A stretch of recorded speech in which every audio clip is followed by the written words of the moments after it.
I got to be honest, this has been a tough sermon for me to plan. We're in a sermon series on Corinthians, and the chapters I'm supposed to address are 5 through 7. If you've been participating in the 1 Corinthians study, you would have done chapter 2, and the title is Relationship, Status is Complicated. I'm going to talk about complicated relationships, mostly about how complicated, difficult, and hard the relationship is to have Christ living in us.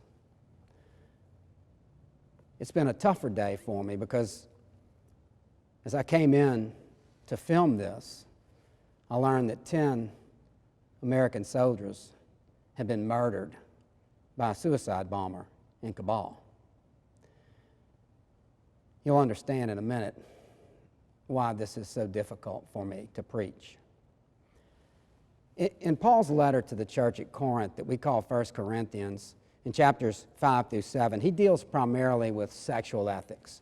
The letter Paul writes is obviously in response to one that was written to him about things that were going on in Corinth. I like what William Barclay says about the letters of Paul. He says it's like listening to one side of a phone conversation.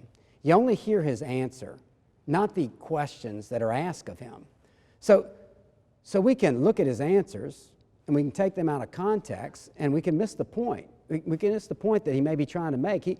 He's giving advice on some really, really complicated issues in chapters 5 through 7. And we don't know what the other side of the conversation is. Obviously, someone's asking, should I get married or not? And how should we treat our slaves? Or how should we act as slaves? How should we deal with those that are sinning in our church? In addition to not knowing the other side of the conversation, the questions that were asked of him, we know he was dealing with a church trying to follow Christ in a really tough location, in a really tough situation. A church that was in a tough area. Corinth was a wicked place. I listened to Elaine's sermon last week, and she told you that Corinth was a seaport, and that even though there was a small Jewish community, Paul was building a church around the Gentile community. And it was a really tough thing to do. There were lots of people coming through Corinth. Elaine told you that it was a busy seaport and that people from all over the world came there. I'm going to show you where it is. It was next to a little strip of land that was so narrow that instead of the ships sailing all the way around Greece, they would portage the boats and carry them over this small strip of land. So anybody sailing the Mediterranean went through Corinth. And you can imagine what was going on in that city with all those sailors and traders coming through. Corinth had a reputation. Paul knew that they needed a church there. In Greek, the word Korinthia, it meant to live like a Corinthian, which meant to live with drunken, immoral debauchery. If a Corinthian was ever shown on the stage in a Greek play, he was usually drunk. They had a temple to Aphrodite, the goddess of love, with over 1,000 priestesses who were really sacred prostitutes. They would come down in the evenings and ply their trade. Some Bible scholars will tell you that they included male prostitutes. This was a place of loose living and screwed up morals. There's a Greek proverb that says, it's not every man that can afford to journey to Corinth. It was an evil place, and Paul had started a church there, and he's trying to keep a lid on things. Being a Christian in Corinth was hard. The members of the church in Corinth had a hard time remembering that Christ was living in them. The relationship with Christ was complicated. Paul has a member of a congregation that's sleeping with his father's wife. He has people participating in temple prostitute worship. They thought because Christ died for them and gave them grace, they were forgiven, and everything was allowed. He has men abusing young boys and abusing their slaves. He has married people refraining from relations because they think it'll make them more holy. Corinthians took to heart what Paul said when he said, all things are lawful for me. But they forgot that he said, but not all things are beneficial. What Paul is saying is that Corinthians should take seriously the notion of Christ living in them. They should take their relationship with Christ seriously.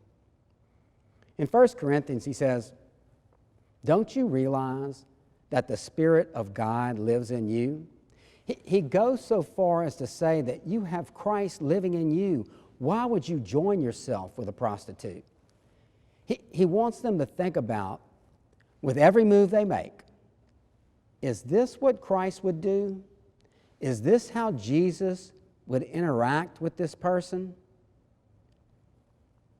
He wants them to use whatever power and privilege they have ethically, not to use people as objects or to treat them as anything other than a child of God, to see everyone as a child of God. Sometimes it's hard for me not to look at other people as other than a child of God. I can forget about how Jesus would interact with people I come in contact with. How do I treat the people that work for me? Do I see them as a child of God or something other? Do I pay them a living wage, adequate benefits? Do I look at them as a child of God or something other? Do I treat people I work with here at church? Do I treat them as a child of God or something other than that? Do I see them as the other because they have a different idea about something really controversial? Do I see them as the other because I disagree with their politics? It's hard to be a Christian, to remember that I have Christ living inside me. A few years ago, my ex-son-in-law did something that really hurt my daughter. He hurt her deeply. I mean, life for her was tough for a while. She struggled, and nothing will make you madder at someone. Nothing will generate more hate in your heart than when somebody hurts your child. It was hard for me not to see him as the other and to remember that I had Christ living in me. You know, I run into a lot of people in my real estate business and have an associate that has a trucking business and has some, let's just say, shady contacts. When he heard what had happened to my daughter, he's a good friend of mine, he came to my office and he asked me if I wanted to have him beat up. He said, you know, I know people, and I can have him beat up. I'm ashamed to admit I was tempted. I have since come to a better understanding of him and his struggles, and I realize how much better off my daughter is now and how happy and better adjusted they both are. What she went through strengthened her faith, and God used it for good. But when it happened, it was a time in my life when I had trouble remembering that I was a Christian and to remember that I had Christ living in me. Maybe there are times in your life when you find it hard to be Christian and remember that Christ is living in you. Maybe the outside world, the things that are going on, make it hard for you to remember that Christ is living in you. Maybe someone's hurt you deeply and you have trouble remembering who you are and what you're called to. See, the relationship with Christ is hard, and sometimes it's complicated. This has been a really tough week for me. I'm really patriotic, and I appreciate the country I live in. I appreciate the freedom it provides me to worship as I please and to say what I please. I'm proud to be an American. I don't worship America. I worship Jesus Christ. But I love America and the freedom it provides. I was traveling this week, and I got to listen for an extended period of time to the news. I have Sirius radio in my truck, so I can listen to all the different news channels. And I go back and forth from NPR to the BBC to CNN and Fox, and I listen to what's going on with Afghanistan. And the situation is, it's really easy to see lots of folks as the other. It's hard to remember that Christ is living in me. It's hard to be a Christian.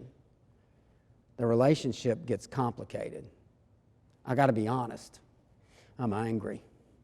When I drove in today and I learned that 10 American Marines were murdered trying to help people get to safety, I'm angry. I'm angry about what's going on right now. I'm mad and I'm frustrated. And I know some of you are too, because I've talked to you about what's going on. It may be hard to remember that you have Christ living in you. When I listen to my elected officials and bureaucrats giving briefings and telling me that we don't know how many United States citizens that are there, that we don't know how many need to be evacuated, it makes me see that person as the other. When they tell me that everything is orderly and things are going smoothly and reports from people on the ground are telling me that it's anything but smooth, it is in fact dangerous enough that 10 Marines lost their lives today. Now that ISIS-K is planning more attacks, it's easy to see those folks as the other. It's easy to get angry. It's hard to be a Christian and remember that Christ is living in me. The relationship gets complicated. When I hear about friends and relatives of Afghan forces being hunted by the Taliban, it makes me see them as the other. When I hear reports of girls' schools closing and the principal of the school burning the students' records because girls aren't allowed to go to school under the Taliban's strict interpretation of Sharia law, it's easy for me to think of them as the other. It's hard for me to be a Christian and remember that Christ is living in me. The relationship with Christ gets complicated. When I hear the desperation in the voices of the people pleading to get out because of what they know is going to happen to them when the Taliban takes over, it's easy for me to think of them as the other and to forget that Christ is living in me. When I hear the Taliban say we have to have everyone out by August 31st, and it's very unlikely that we'll be able to do that, it's hard for me not to think of them as the other. When I think about the sacrifice that our service members and Gold Star families, when I think about how they sacrificed to keep us safe for the last 20 years, and now all that sacrifice seems to be so unappreciated, it makes me angry. And it's hard for me to remember that Christ is living in me. The relationship gets complicated. What I want is to unleash the full power of the greatest military in the world. That's my gut reaction to what's going on. That's how I want to treat the other. That's my gut visceral feeling. Let's go kill them before they kill. Let's eliminate the other. And I'm ashamed of myself for feeling that way. But sometimes the carnal nature in me rises up and I forget I have Christ living in me. The relationship is complicated. I have to force myself to slow down. Ask myself, what would Christ do in this situation? How would he be handling the other right now? Certainly, he wouldn't condone the evil that's taken place. His heart is breaking for the people who are being forgotten and abused and murdered. His heart is breaking for the suffering going on. Being a follower of Christ is hard. The relationship is complicated because he says to love your enemies and pray for those who persecute you.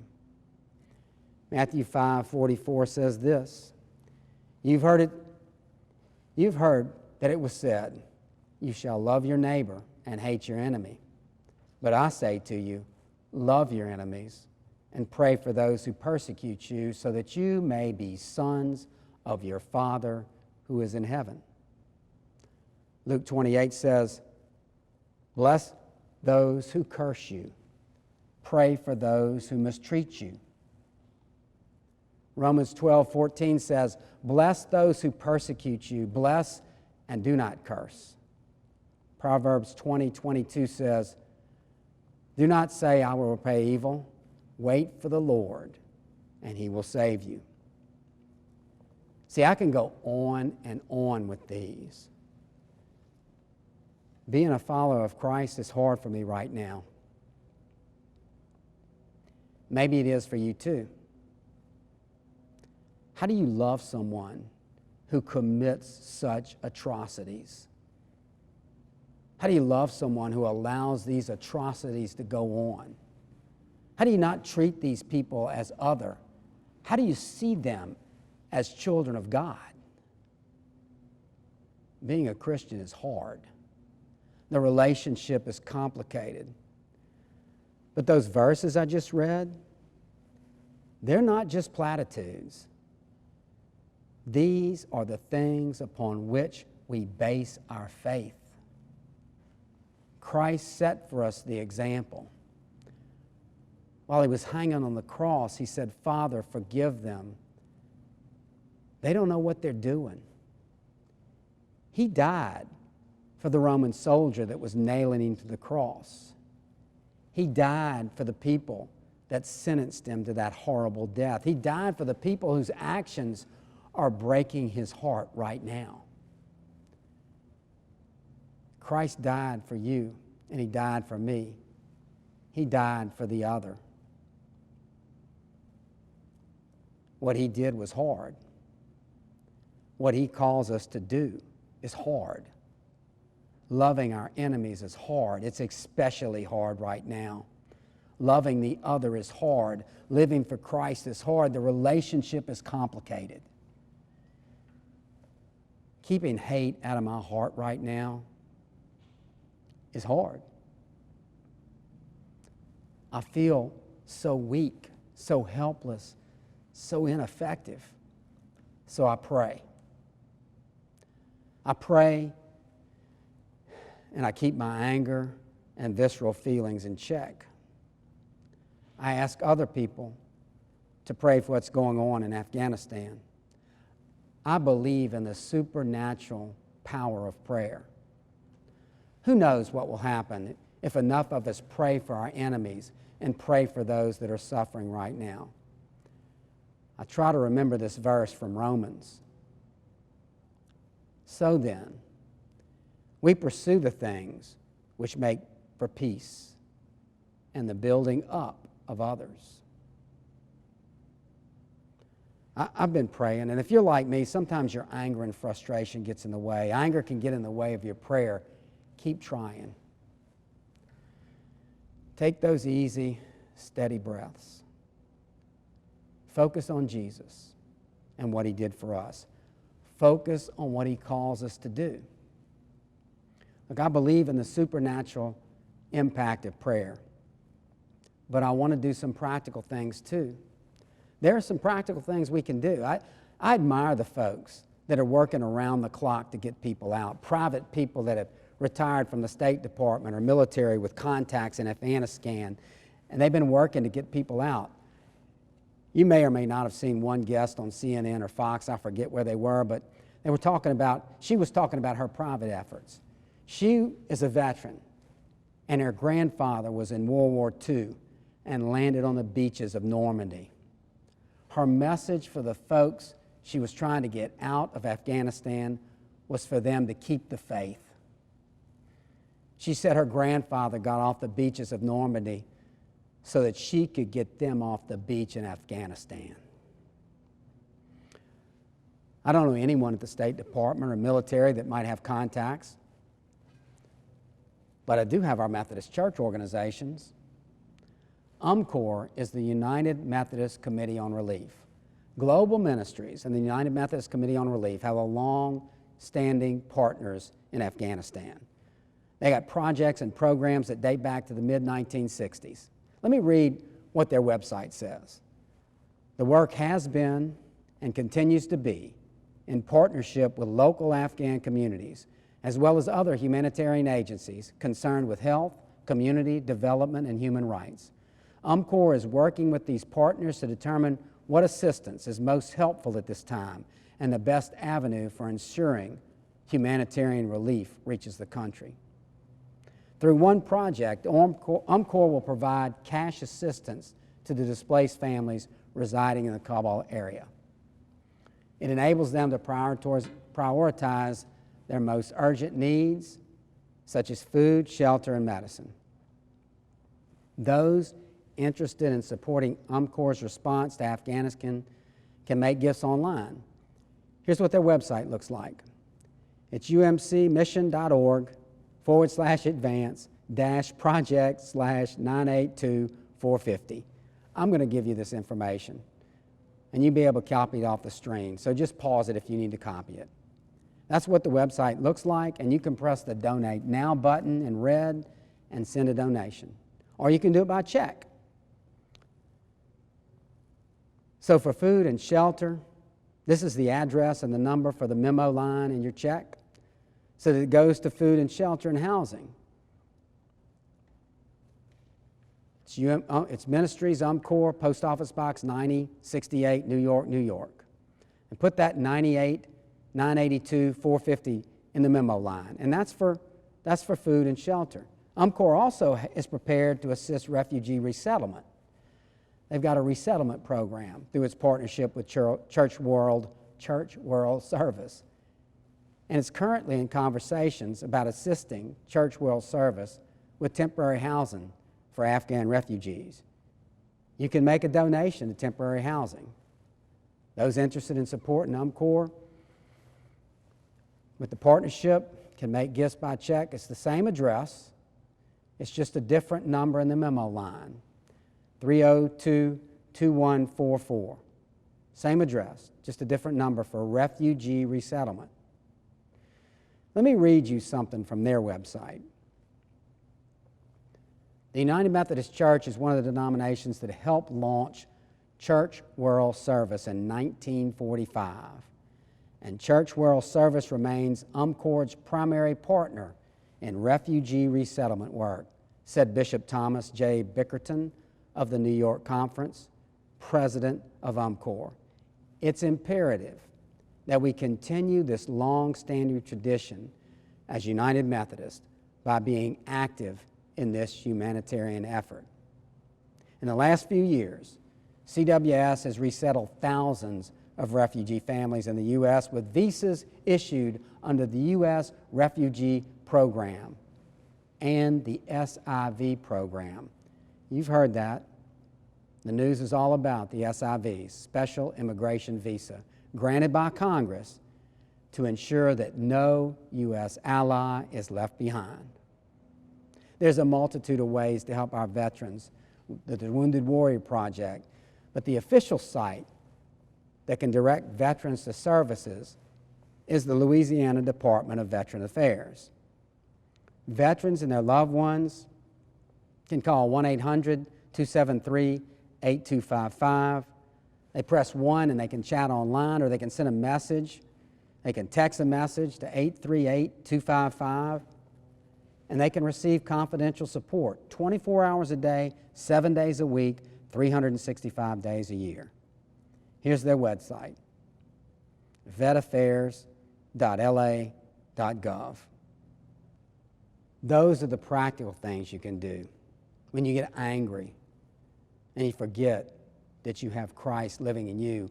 When the carnal nature rises up, pray. Do something constructive. Remind yourself that the relationship is complicated with Christ. My heart is broken for the people that are suffering in Afghanistan right now. I know many of your hearts are too. The reason your heart's broken is because you have Christ living in you. His heart is broken too. It's especially hard right now for us to be a follower of Christ. He would call us to love our enemies and to pray for those that persecute us. He would want us to pursue the things which make for peace and the building up of others. Having a relationship with Christ is complicated. Being a follower of Christ is hard. Let's pray. Father in heaven, life right now is really difficult. It's really difficult to love our enemies. Lord, I pray for the strength to do so. I pray, though, for your peace and your protection for those who are in harm's way right now. Be with them. Let them feel your presence. Give them your strength. It's in Christ's name I pray. Amen.